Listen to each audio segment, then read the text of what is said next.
Hi friends, today our topic is chloroplast structure and function. So let's start our topic.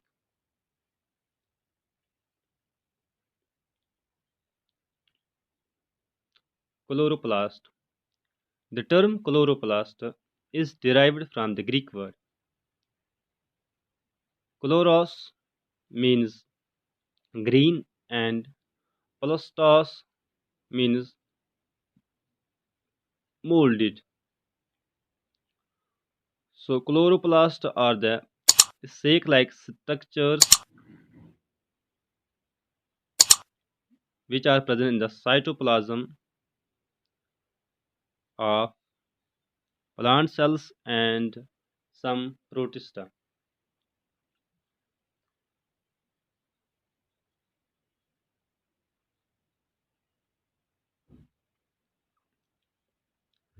Chloroplast contains some green color pigments known as chlorophyll.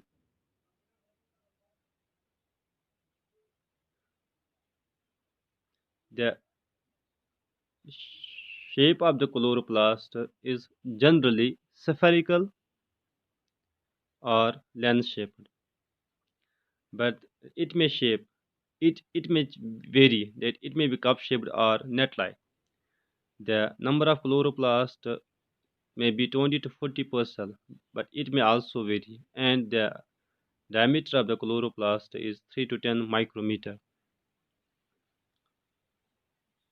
Now let's study the structure of chloroplast.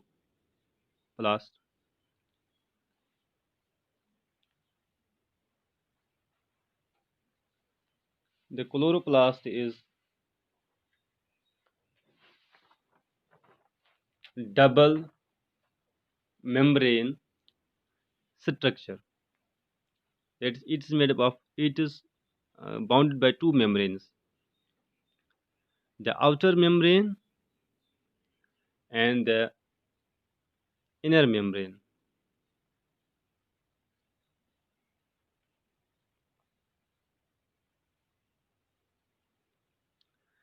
There is a space between two membranes, and this space is known as intermembrane space, and it's usually 10 to 20 nanometer in diameter. Inside the inner membrane is a gel-like material which is made up of proteins, carbohydrates, and fats. It's known as stroma. And inside the stroma is a double circular DNA known as cpDNA or plastome. Stroma also contains ribosomes, which help in the protein synthesis, and these are of 70S type.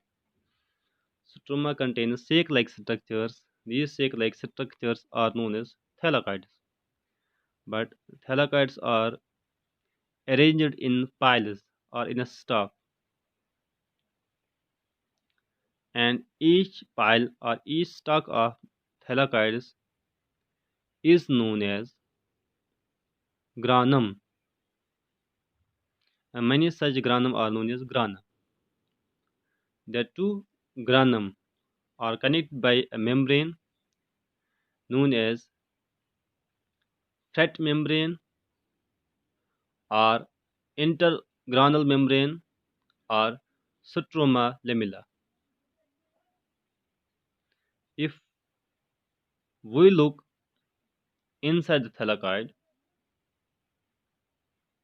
we see that thylakoid contains pigments. These pigments are known as chlorophyll, and chlorophyll are present in groups, and this group of pigments is known as photosystem.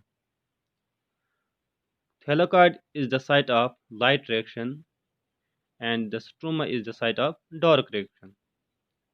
But for photosynthesis, chloroplasts need raw materials which come through outer and inner membrane.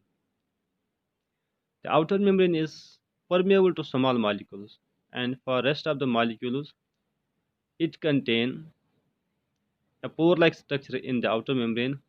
This pore-like structure is known as TOCR translocan, which will help in entry of materials from cytoplasm to inner membrane space or intermembrane space. And inner membrane is selectively permeable.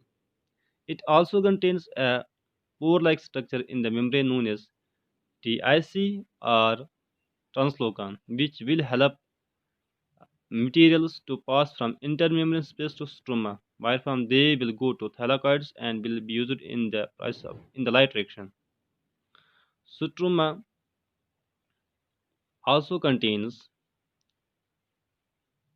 fat droplets known as plastoglobuli.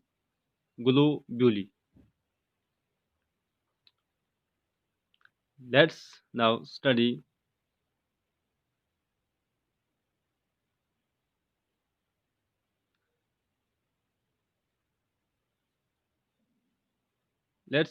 the functions of the chloroplast. The chloroplasts help in the process of photosynthesis due to chlorophyll. It also produces oxygen as a byproduct of photosynthesis. Sometimes chloroplast may change into chromoplast and will help in the process of pollination. Sorry, one thing I forget to tell you that stroma is the site which contains enzymes which help in the process of photosynthesis and mainly ribosco.